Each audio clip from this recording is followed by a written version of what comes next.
Hi guys, and welcome back to this special episode of, well, all episodes are special, of Movies Off the Shelf. And today we thought, it's the Jaws 50th anniversary coming up. Or by the time you see this, it probably will be Jaws 50th anniversary. And there'll be a Jaws 4 out. Yeah. And so I just thought, why not talk about one of the most iconic movies of all time? Even for people that are not cinema fans, the movie fans all know the movie or know the music. Even the people that haven't seen this movie all know what Jaws is. They've seen the poster, it was everywhere, people wear t-shirts. They've saw the music. Yes, it's everywhere. It's in the big pulp culture zeitgeist or whatever you want to call it. So I just thought, let's do a big anniversary to it shows you when I got this 4K 45th anniversary. Now today we're celebrating the 50th, and so yeah, Jaws, why not? So a lot of things to know about this movie, in case you didn't know about it, is that this is the first what we call today summer blockbuster. Oh, right. Up to this point, before this movie was released, there was no such thing as a summer blockbuster. It just didn't exist. It's before Star Wars, it's before Superman, it was before E.T., it was before all these, what we call big summer blockbuster. And it started a trend. Not only did the movie stop people from going into the water, and John Williams changed sharks forever. Music is so iconic for a couple of notes. But it's actually funny, today as I was driving today, it was on the radio mentioning how this was the 50th anniversary celebrating it. John Williams' music is so iconic, and something of how it gave, what was the actual quote again? It was like something like, the chance of a shark actually killing you is out of you know what I mean? It completely changed the perception of them. And Jaws has really made it made one of the most feared animals. That's true. So plus the poster itself, which I've got right in front of us, is so iconic. This is so iconic, the woman swimming, and it's been spoofed so many times to the point where the movie, Joe Dante's movie, the Piranha. Have you seen Piranha? Even copied. So there's been a bunch of after this movie came out, there's been a bunch of copycat movies in a sense with other fish, piranha, alligators, all that kind of stuff, all because of one successful movie. And just in the recent years, there's been a lot of merchandise as well. It's came from the movie. We have here.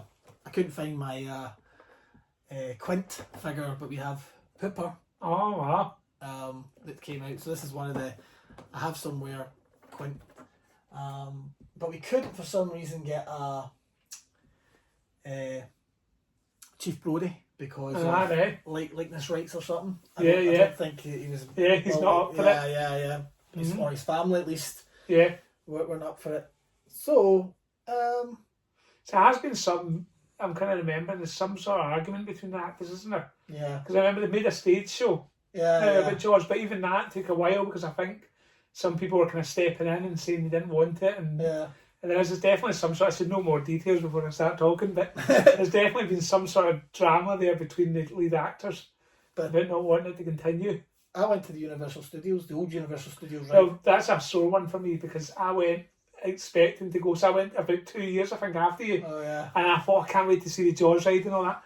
I'm going to go on the Jaws ride, and it had completely closed down and destroyed it, and they were building some Diagon Alley or something for Harry Potter. But so talk me through it. What had I missed? You just missed. I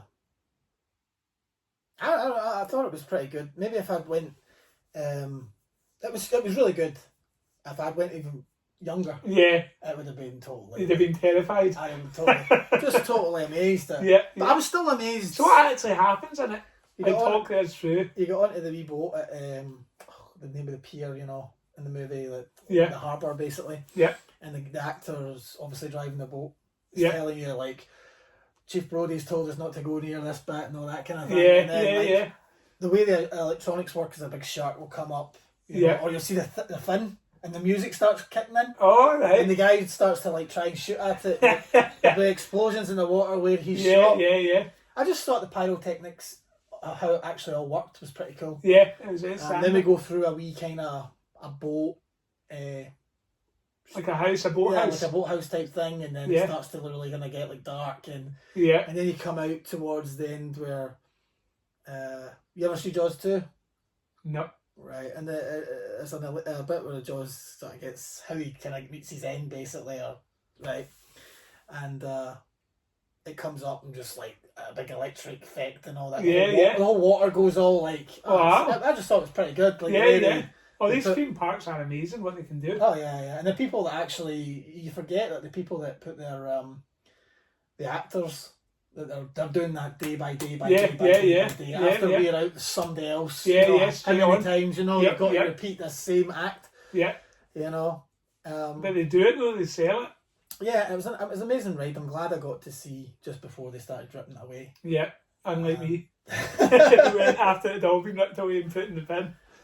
So Jaws has a lot of history behind it as well. Not only was it Steven Spielberg's big hit at the time, or his first big hit. He had other wee small movies that were hits, but it's an accident. The reason that this movie is such a success is because it's an accidental, what I would call an accidental hit. Because if he'd made the movie he wanted to make, would it be? And what had happened? So. You know the whole story about the shark not working? Do you know that? No. Tell us this. So, for viewers at home, there's been so many documentaries on Jaws, but there's a new documentary coming out for Disney Plus, I believe, or Hulu or something like that, or Netflix or something like that this year for its 50th anniversary, talking about all the sort of behind the scenes. So the shark they had was a big mechanical shark, but it had a lot of issues. Basically, they couldn't get it working. Yeah. So the shots you see of the shark was so limited. Yeah. Only by chance because the shark wasn't working. See, and that is what the power of it is. It's so much of it's when the shark isn't there. It's the Alfred Hitchcock effect. Show a suggestion a little. Yeah. And the imagination. You would do the rest. It's true. And that works. Music and the imagination does the rest. That's why the first scenes at the very beginning is the camera panning up. And it's all you see is like people swimming in the water. As legs, isn't it? All because you imagine what could happen if something's there. Exactly. All because he couldn't get that shark to work. Yeah. So it all worked out. So what would you have seen had he got the shark to work? Would it have been as big a build up? No, I don't think because he would have shown you the shark for the first, and it was accidental. Yeah. It's how many films make that mistake where they just show you. Exactly. You know, the thing coming, or they show you the person right away, and you see them coming from a mile away running. There's no suspense, there's no build up, there's no jump scare. You know, it's just, and it does completely ruins it. It's funny when I was just saying about jump scare actually. So as I said, seen probably George when I was a young kid, but I have no living memory of when I'd seen it as a child. I've watched it more recently with Kate. Took Kate to cinema a few years ago, and you think you're taking her to see a 70s film, and you can see them kind of switching off a wee bit, and then towards the end there's a scene where they're underwater and the body appears. And honestly, like, as a jump scare, that still works. 50 years later, our wee friend was beside me and he went up in the air. You know what I mean? And it's like, you think, all this time later, that still works as a jump scare. Do you know what I mean? So they all thought they were funny and, this is dated and all that. And then that knocked them off kilter. They thought, wait a minute, there's something a bit serious here. So how many times have you seen it, would you say? I would say that was probably the second time ever. Right. So how many times have you seen it? I've seen it a good few times. Could you say almost every line? I'm not one of these people that can tell you how many times I've seen it. Like, there's people that can tell you, like, I've seen Star Wars, like... Yeah. Eight times. Yeah. I can't do that. That's just not in my wheelhouse. Because sometimes I'll stick movies on, even just in the background. Yeah. You know what I mean? So, it's one of these movies that the older you get, the more appreciation you get of it, because of how when you know the documentary stuff, when you watch all the special features and extras on it, when you watch all that, it makes you appreciate the movie more, because like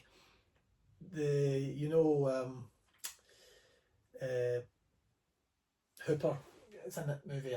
What's his name? Blanking on his name. Does it not say in the box? No, it won't say his name in the box. But Hooper, what's his name? I've got all this knowledge in here, but for some reason I'm forgetting. Just go with Hooper. Yeah, okay. Hooper and Quinn in the movie, which is Robert Shaw, played by Robert Shaw. I know Robert Shaw. Yeah. The two actors didn't get on, which right. makes that scene when they're on the boat. Yeah. When he's telling him to do this, to that, a lot more interesting because it was so real. Yeah, there was that tension. And then when the bonding actually happens in the movie, yeah. when they're on talking about their scars, that was actually when the actors bonded. Right. And became. Yeah. So there was a lot of naturalism in the movie. Yeah, realism. Yeah. Not like today. No. So a lot of lines and certain things were improvised. Yeah. Especially with scars and stuff like that. Yeah. So there's a lot of cool things like that. The movie becomes a kind of, at the very beginning, the movie's a mixed bag. So the movie's like a horror film, I guess you would call it. It probably is. Yeah, and then changes into a buddy. Yeah. Kind of coming of age. The film isn't about the shark. The film's about these Yeah. guys. An adventure sort of thing. Yeah. So, I mean, even when you get older and you appreciate that bit in the boat more and more and more, that bit towards the end where they're trying to catch a shark, you realise, like, movie is really, really good. Yeah. Like, this is what makes this movie. Nothing to do with the shark killing people. No. It's to do with that. You know, it's funny because now, what I'm seeing a lot online, I don't know if this was at the time or if you remember this when you were younger, if you thought about this, is what people seem to talk about now. If they say, like, what's the scariest scene in Jaws? It's not about anything to do with the shark or the music. The thing that I think is becoming more popular online now is the story the guy tells. Yeah. See, when he tells the story about when he was at war, and he talks about the boat sinking, and he's like, we're all in the water, and the shark was picking us off one by one, and like that is now surfaced as like the most terrifying moment. Yeah. Sort of thing. I don't know if that was big at the time or if it was because that was an actual. He drew from his own experience. That was a real story. Yeah. That's a drew from his army experience. To those men. Yeah. But yeah, it's just, there's a lot of films. I mean, there's a lot of moments in the movie that are just so iconic. Even that shot where Brody sees the first attack and then the camera pans like that. Yeah. That like trippy. Yeah. You know, it shows you his reaction. Yeah. That's obviously Alfred Hitchcock's. That's from Alfred Hitchcock's from Vertigo, where he was panning. Yeah, panning it. Like, that was the first time. Yeah. So obviously. Steven Spielberg had this. A lot of directors at the time were influenced by Hitchcock. Yeah. Like, Hitchcock will. They influenced us, just like the way 100%. that people are influenced by Spielberg today. Yeah. Spielberg influenced me. First time I seen Jaws or whatever. Yeah, standing on the shoulders of giants. Yes. So it's just a simple. So when was the first time you saw Jaws? I was little. I mean, there's a lot of jump bits. Like you're talking about the boat scene. Yeah. Right. That jump. I jumped for years after that. Yeah. You know it's coming. Right. Yeah, it still gets you. And the boy flipping over, the first kid that gets killed with the blood's jumping up, all that kind of thing. I'm like, yeah. I think the fact, because you don't see the shark, you just see the fin and you just see parts of it. You kind of get an idea in your head.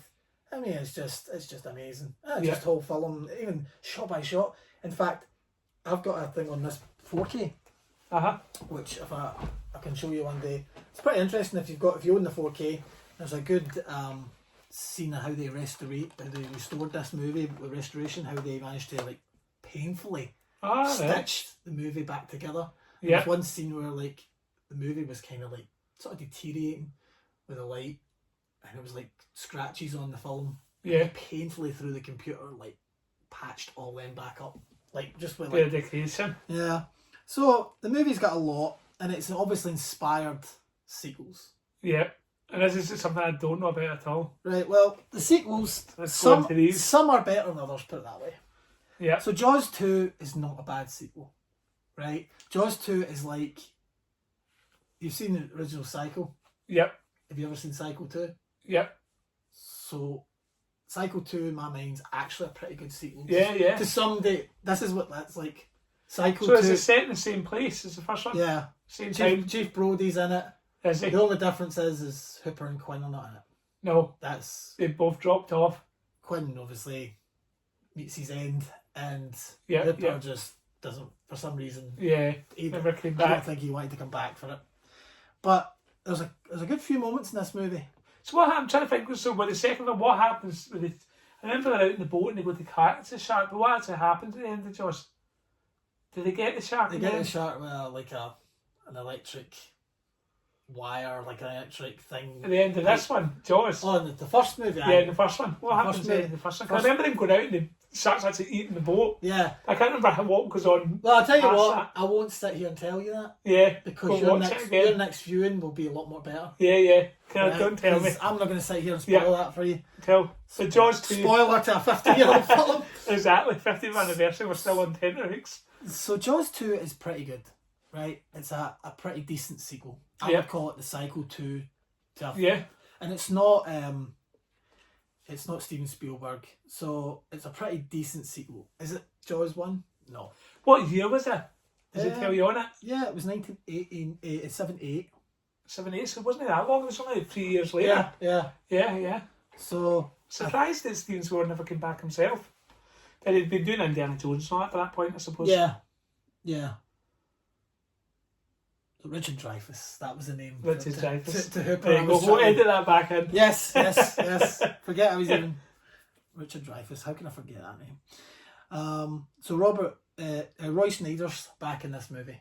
Right. And so is his wife. Yeah. Right. And I don't want to tell you the plots of this movie because if you ever get a chance to see it, it is worth checking out. Uh-huh. It's not Jaws. No. It's the same way. The first cycle is so good. Yeah. Hitchcock. The second cycle is not. Yeah. It's not. It doesn't stand up to the same height, but it's still a good standalone. It's a good film. It's still a good sequel. You know. Yeah. However, this brings us on to our next point. Yes, the sequels that came after that they didn't stop there. They wanted to keep going. Yeah. Jaws 3, or as it's known, Jaws 3D. Is that what they called it? Yeah. Is actually, I guess you would say... Have you seen all 4 Superman movies? Yep. So this is like the 3rd Superman movie. What's the 3rd one again? Where he's sort of evil. Oh, yeah. Kind of thing, bad right? Superman. Where you have moments of... I like this bit. Yeah. I don't like that bit. Overall, I don't like that bit. I don't like that bit. Yeah. So that is this. Where it starts to get weaker and weaker. As it goes. Right. So, as we do on this show, I have an unboxing. Why not? Yeah. Right? These movies have not been unboxed since I bought them. And this is the 4K. I never thought about owning a 4K to Jaws 3. But as a completist that's in me, that makes me want to like... Collecting movies is fun. It's good because you have it on your shelf when you want to watch it. This is you defending physical media. The downside to it is you end up buying stuff. You say, "I'll just own the cheapest way of having it." Yeah. And then you have it, and you don't stop there. So this is the Jaws 3 or Jaws 3 3D. It was called because it was the first, which actually takes place inside an aquarium. All right. So there's parts in it that actually are not bad. So is that the Michael Caine one? No, Michael Caine's the next one. Oh God! Right. This is the one even further, folks. Dennis Quaid. Yeah. A young Dennis Quaid's in it. So let's see, where was that picture of inside the mouth? We need to show the audience that. Like that. That is cool. Yeah. If they can see that, that's an awesome shot. Yeah, they all have the inside of the shark's mouth. This has one as well. Wow. So they all have the same kind of like... projection. Yeah, the same kind of... And then that's it inside the aquarium. Yeah. Wow. So in this you get the 4K and the a lot of art cards and stuff like that. So I just haven't got around to unboxing it, but I thought when we were doing this show, this would be... We always like to do a wee unboxing on it. Yeah. When I have the stuff to unbox. So this one takes place in an aquarium. This sort of kind of takes place in an aquarium. I'll leave it at that. So the shark and Dennis Quaid, young Dennis Quaid's in it. So the shark is ethical and it doesn't believe in aquariums and takes little matters into his own hands. But they didn't stop there. No. Right, but the reason it's called Jaws 3D was because it had at the time 3D was just coming in, and they thought. So what year was it? It was the 80s. 83, I think it was. So it's getting a wee bit further on. Yeah, 83. Yeah. So they were trying to like capitalise a bit. This make more Jaws movies. Yeah, here we go. And Jaws 3 was so good, we're making another one. In 1987, yeah, they released Jaws: The Revenge. This time it's personal. A shark.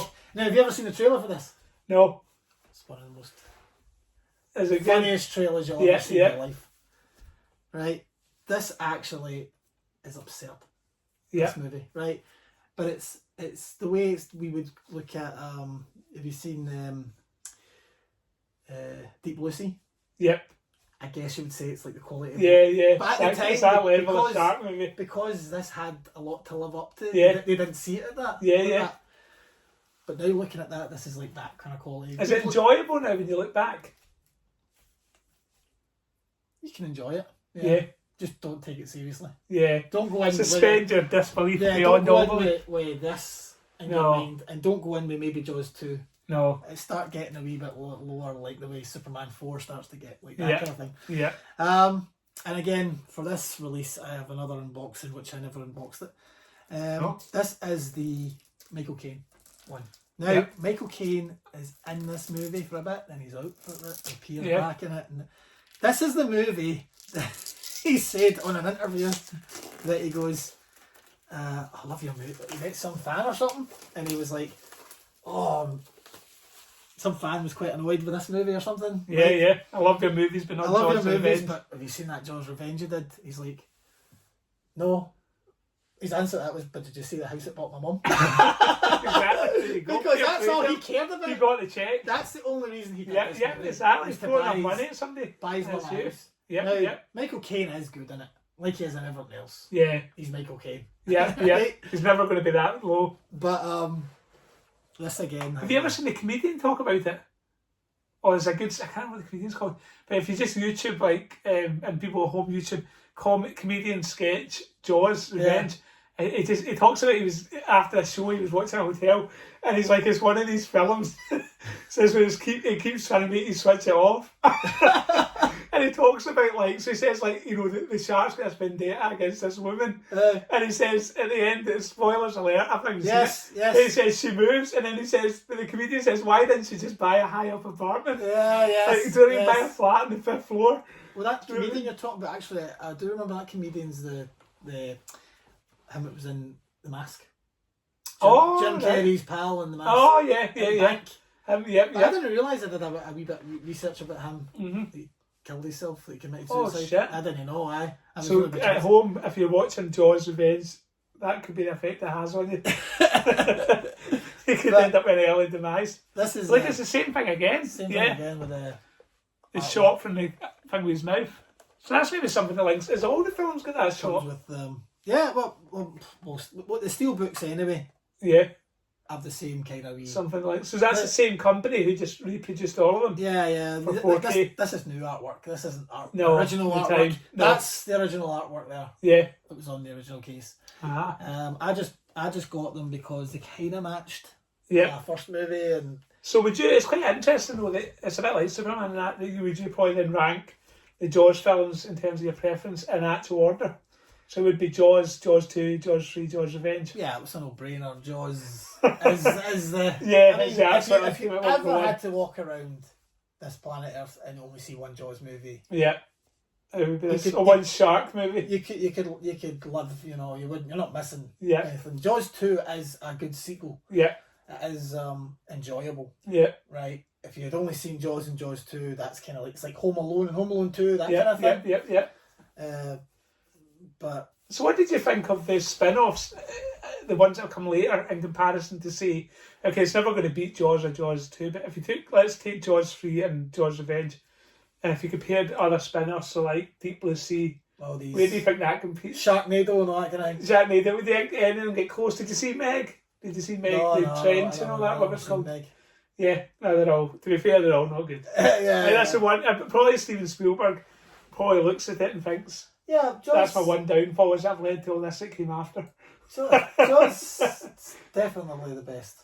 Definitely by far. Only because, like I told you, that big iconic scene in the boat and stuff like that. There's a lot of amazing shots as well in that movie. Yeah. All by accident. Yeah. You know, maybe It's such an iconic American movie, and it's very close to the book Moby Dick. Yeah. Whereas Moby Dick's is the fishermen are trying to catch the whale that they're obsessed with. Yeah. And it's almost like this. It's like these two fishermen and they're obsessed with Jaws. Yeah. And they're obsessed with getting them. It's that kind of. It's the same sort of story. That iconic American story. It's became an iconic American film. It's just a poster that, I mean, no matter where you go in the world, you'll see that. Yeah, and everybody would know. Yeah. Oh, it's a bit like a James Bond song, or it's on mugs. It's Star Wars. It's just you hear the music exactly. and you know exactly what that is. So no matter where you are. T-shirts. It's everything. Yeah. I've seen things with kittens, like called Paws. Somebody made one Paws basically. Yeah. It was a cat like reaching up to get the woman. You know what I mean? Yeah.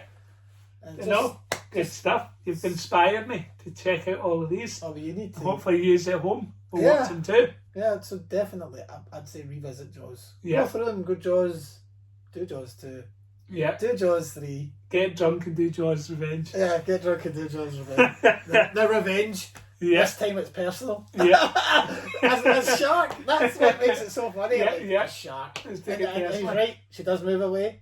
Yeah. The shark follows her. And that's what the comedian says as well, is he's like, she flies in a plane, and it's like, no matter how fast the plane travels, by the time she gets there, the shark's got there already. There's a lot of, I don't know what they were thinking when they made that movie. Yeah, I think the point just weren't taking themselves too serious, I suppose. Which you can appreciate that from it. Yeah. I mean, better than taking it serious and just completely missing the mark. Exactly. I suppose. But no, well, thank you for joining us again. Yes, so that, folks, pretty much wraps it up for this Jaws 50th anniversary. But we wanted to just acknowledge such a great movie, such an iconic movie, and we thought we cannot sit here and talk about movies and not talk about its 50th anniversary. Get on to Spielberg. Yes, we will do an episode on Spielberg's movies, some of Spielberg's movies. Yeah. Some now are better than others, obviously. Yeah. Some of them are getting weaker and weaker, I guess. Yeah, exactly. So we were talking about that just before we come on. Remember, The Fabelmans is kind of a return to form. Yeah. A wee bit. He's made something that's a bit of a personal film. Because the Fabelmans basically him. Yeah, pretty much his life story. So I mean, fair play to him for putting all that so on. just called it Spielberg, right? Yeah, exactly. True. Steven Spielberg directing Spielberg. Yeah. Because we kind of just, if you know, like, you watch documentaries on him, you kind of know it's him. Yeah, that is his life story. Like, he was just walking to, he walked to that work and just like, did you hear about that? Like, when he got into like Universal or some studio that he was working at, I think it was Universal, he would literally just walk in and sit in an abandoned office and pretend like he no worked way. Aye. I never heard that, no. Yeah, so he would just walk in and just take over an office and just start like... Yeah. Yeah. Wow. And that's amazing. So he kind of like made his mark. Now today he wouldn't get away with that. No, like, true. How he got away with that then? So yeah. Maybe they were so amazed that somebody would just do that. Bold, they just gave him a job. Yeah. You know what I mean? Yeah. Because you always hear about stories like that, like the way like you're talking about Tarantino earlier and stuff like that. Just before the show was just how they've made their marks all by like just perseverance and having a bit of guts to go and do it. And then it was a different age as well. Yeah. Now we're living in a digital world. And things are like everybody's fighting for the same position. Yeah. It was then nobody. No, to a simpler time. Exactly. 100%. So that, guys, wraps it up for Jaws 50th anniversary. Don't forget to like, comment, subscribe, share, do that fun stuff, and let us know you're a Jaws fan. And I think that if you are a physical media fan, I think there's a Jaws steelbook 50th anniversary release coming out as well this year to mark the anniversary, and I'm sure there'll be screenings. Yeah, 100%. I have never actually seen it on the big screen. Have you? I have. I took Kate. Yeah. Still get that jump factor to it. I wouldn't mind seeing it on the big screen. I think next time. Yeah. We'll both go to it. We'll make a special episode inside the cinema. Inside the cinema. Yeah, definitely. So yeah, guys, thank you very much for watching, and don't forget to subscribe, and we'll see you again next time. Take care. Bye bye. There we go. Easy as that.